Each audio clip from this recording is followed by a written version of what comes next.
안녕하십니까. 뉴스데스크 강원입니다.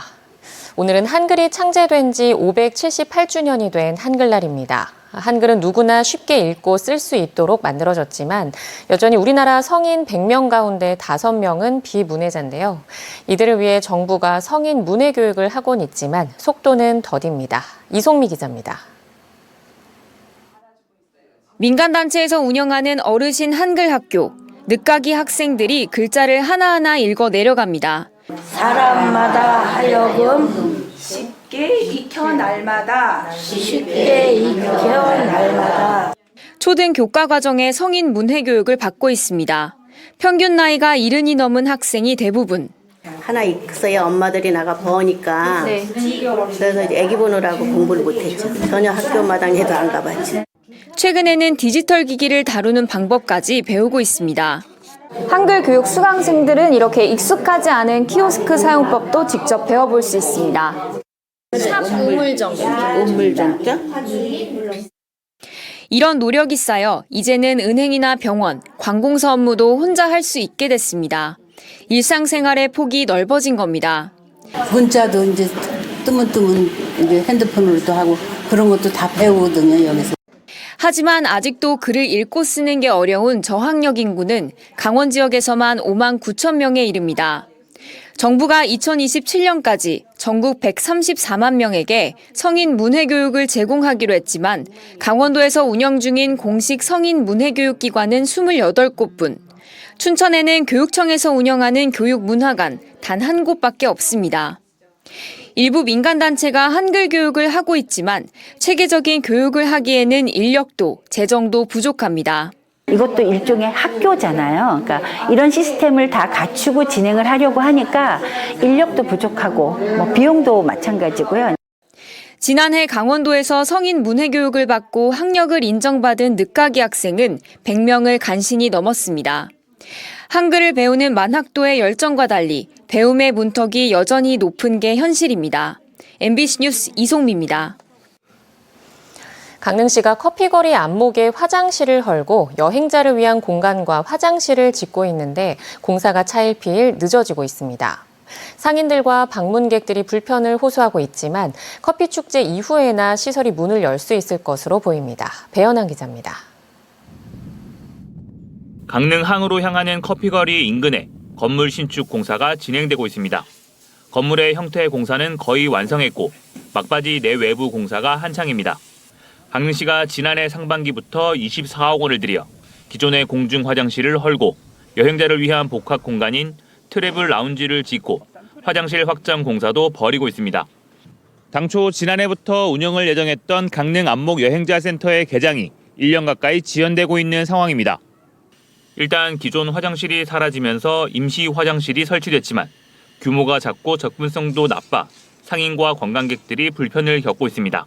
주말이면 운영자가 배에 들어오는 저기 화장실 쓸 거를 이 안으로 들어오니까는 화장실도 지저분하고 이 안에서 들어가서 씻는 사람들도 많아. 그러니까 많이 불편하지 뭐. 여기에 주말은 물론 평일 낮에도 가뜩이나 막히는 거리가 건물 공사로 인해 더욱 혼잡해졌습니다. 강릉시는 장애물 없는 환경 조성 인증을 위한 공사를 벌이는 데다 주민 의견을 설계에 반영하면서 당초 계획보다 공사가 늦어졌다는 입장입니다.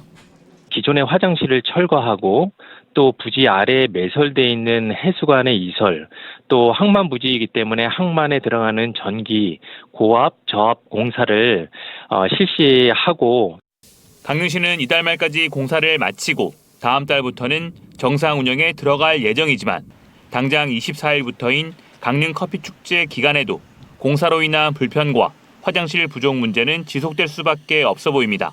MBC 뉴스 배현환입니다. 도시가 확장되면서 공공기관들이 낡고 오래된 청사를 떠나 새로운 자리로 옮기는 경우가 늘고 있는데요.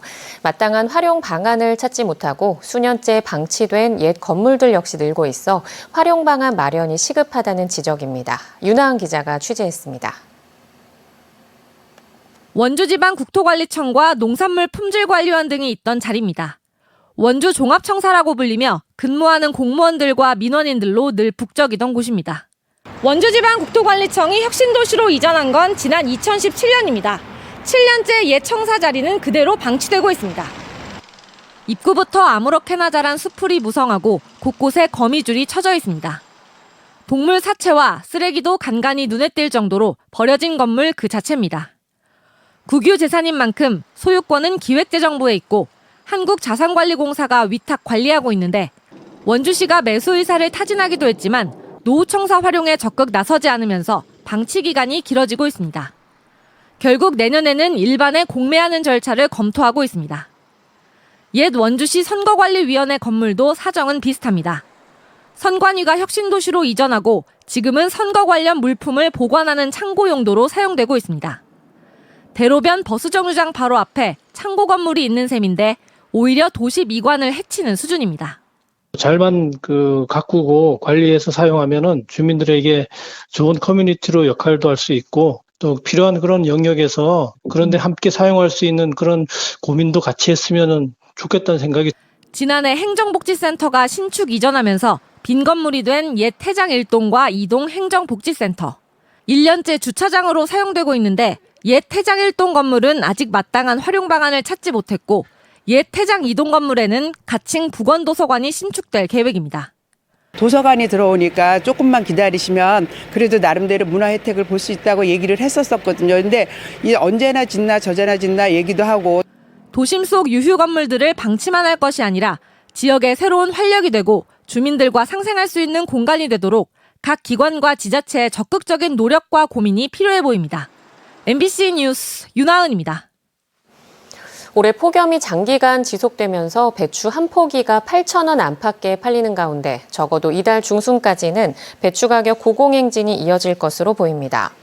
현재 시중에서 볼 수 있는 배추는 대부분 8월 초순에 심은 것으로 강원도 고랭지마저 폭염 피해를 입었고 9월 중순 폭우에 남부 지역의 배추 작황도 좋지 않았기 때문으로 분석됩니다.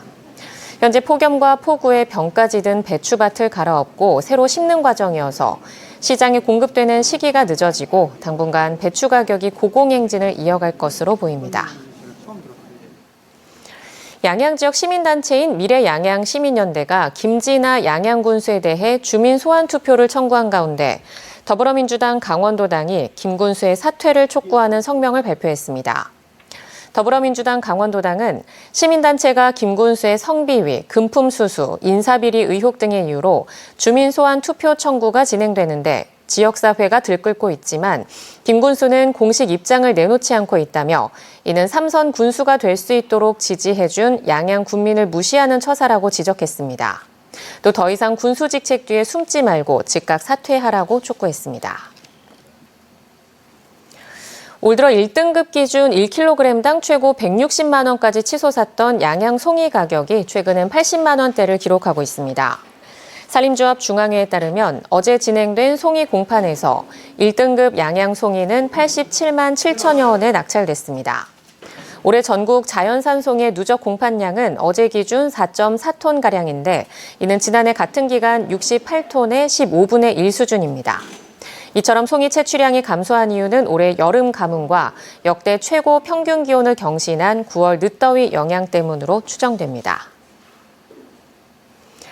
사상 첫 K리그 우승과 아시아 챔피언스리그 진출을 노리는 강원FC가 상위 스플릿 5경기 가운데 첫 2경기를 홈에서 치르는 좋은 대진을 받았습니다. 강원은 국가대표 A매치 기간이 끝난 뒤인 오는 20일 일요일 낮 2시 강릉 종합경기장에서 FC서울과 상위 스플릿 첫 경기를 치르고 26일 토요일 낮 2시엔 역시 강릉 종합경기장에서 김천 상무와 스플릿 두 번째 경기를 치릅니다. 강원은 이어 11월 1일 울산 HD, 11월 9일 수원FC와 각각 원정 경기를 치른 뒤 11월 23일 오후 2시 강릉 종합경기장에서 포항 스틸러스와 올 시즌 마지막 경기를 치르는데 사상 첫 우승과 아시아 챔피언스리그 진출을 이룰 수 있을지 관심이 집중되고 있습니다. 강원도 내 의료원들이 의사 인력난으로 진료 차질을 겪고 있는 것으로 나타났습니다.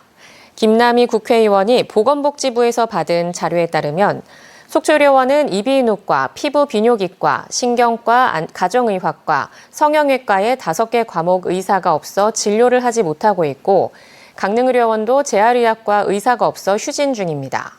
또 삼척의료원은 2022년 호흡기내과 진료 과목을 개설하려다 의사가 없어 포기한 것으로 나타났습니다. 강원뉴스 마칩니다. 시청해주신 여러분 고맙습니다.